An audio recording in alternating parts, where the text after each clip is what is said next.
Here's a brand new Schrade design. It's actually a 2015 model, so it hasn't been officially released yet.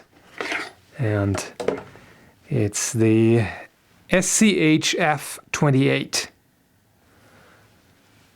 Quite a large knife, as you can see, very wide blade. The blade is titanium coated and made of 8CR13 MOV stainless steel, which is a very good choice. It's among the best budget steels, comparable to a US 8, although this one here has more carbon. So definitely a well-performing steel in the affordable price range, if you will. Has a thermoplastic rubber grip, handle scale style.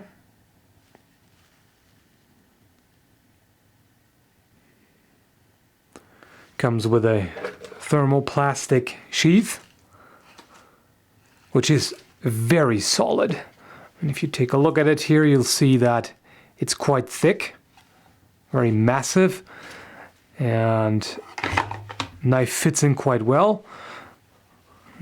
You shake it around, it's not going to fall out, and also has the Velcro strap to secure it.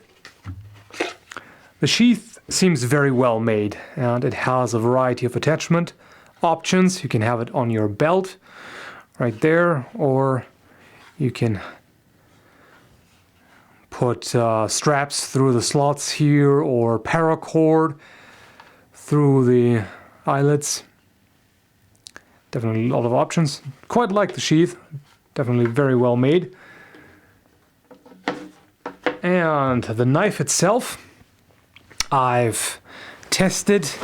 I did my usual wood chopping routine, and I had a project that I wanted to do anyway, simple wood carving, so I did a lot of that with this knife, and I was quite pleased with it. I mean, it was, even though I could, of course, already tell by the shape that this is going to be a good chopper, I was pretty impressed by, how well it does the job. I mean, it is on the somewhat heavy side for its length, if you will. And as usual, I'm going to post all the measurements down there in the video description, length, weight, and material, and all of that, as well as my pros and cons. It was one of those cases where I liked the design in terms of aesthetics, but I didn't really have any particular expectations when approaching the knife. But as soon as I started using it, I just really immediately liked it. It's an extremely effective design. The recurve blade kind of reminds me of a Greek kopis sword, and it's remarkably effective at chopping. You can imagine pretty wide blade here towards the end, so you have a lot of mass there, so significant impact. And also when doing a slicing motion, you basically draw the material right into the edge here. So pretty much regardless of whether you do a push or pull cut, you have a lot of edge contact, and you basically get a lot more edge for the same length of blade. So definitely an effective design. The finger choil here, I know some people are not a fan of that.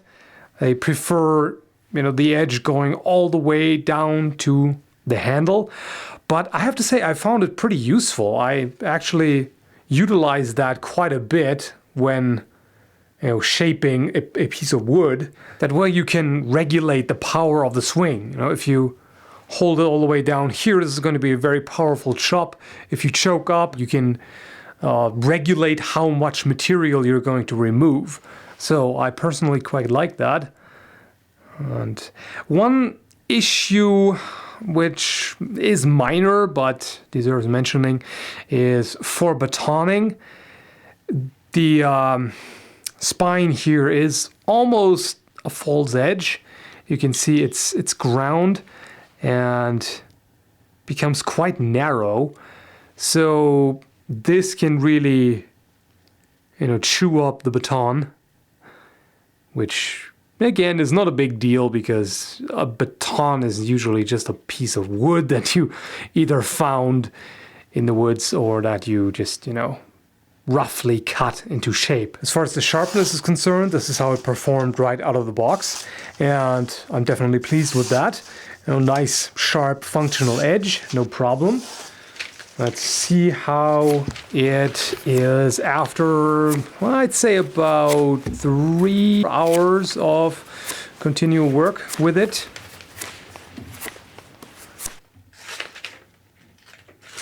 Well, it seems to have lost pretty much all of its sharpness. Let's see. Yeah, it still cuts, but it's much more dependent on exactly at what angle you hold it. Yeah, it's quite the difference. So yeah, this would definitely require resharpening now. At this point it even struggles with cutting thicker, just regular office paper. You can see there's a lot of tearing going on. So yeah, this is really in need of resharpening. And I do realize that edge retention is kind of a personal, subjective thing.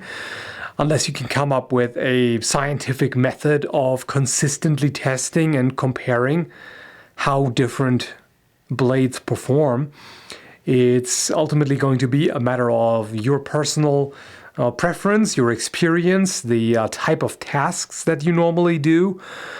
So it's kind of hard to make a general statement. But as far as my personal opinion is concerned, this is, well, disappointing. I think it should retain its sharpness for definitely longer than it did, and I'm not quite sure why that is, because from what I know, HCR13 MOV is not really known for low edge retention. It's not outstanding, but I would have expected it to be a bit better than this. As I mentioned, this nick right here, I have a pretty good idea of how that happened, because I set up a couple of wood pieces on a wooden spool that I use as kind of a cutting stand table, and it has a couple of nails or screws or whatever in there, and I'm pretty sure that's where I hit it, because the nick was already there before I did the carving. So I'm pretty sure that's how it happened. And metal on metal contact, that's kind of to be expected. So I don't think that's a problem with the steel.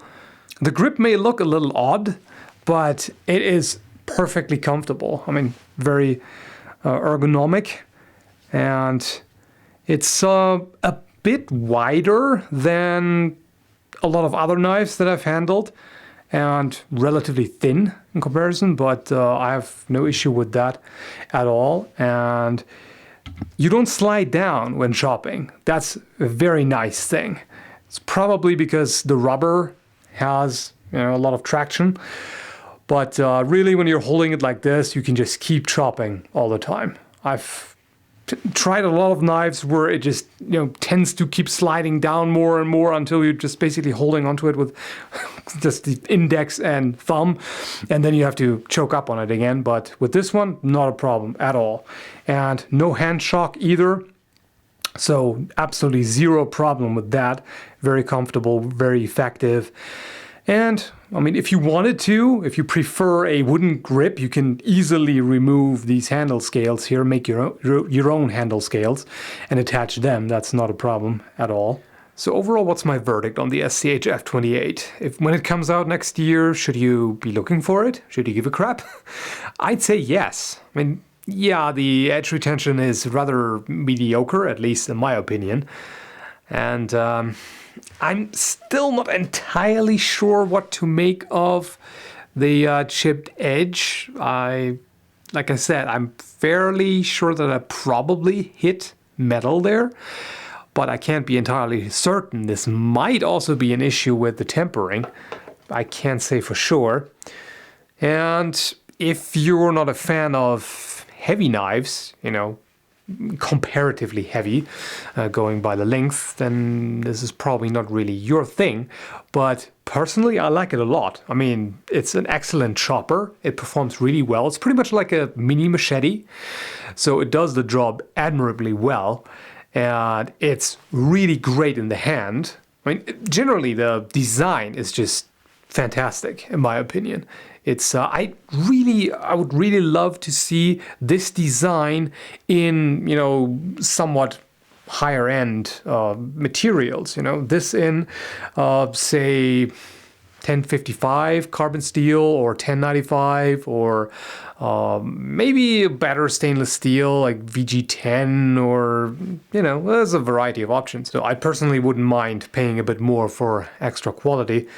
Speaking of the price, I can't comment on that because I don't know what it will be going for yet. So that's a bit of a mystery at this point. But I definitely recommend keeping an eye out for it because the design in and of itself is very good, well thought out, and definitely works. Pretty neat. I definitely like it. That's all I can say.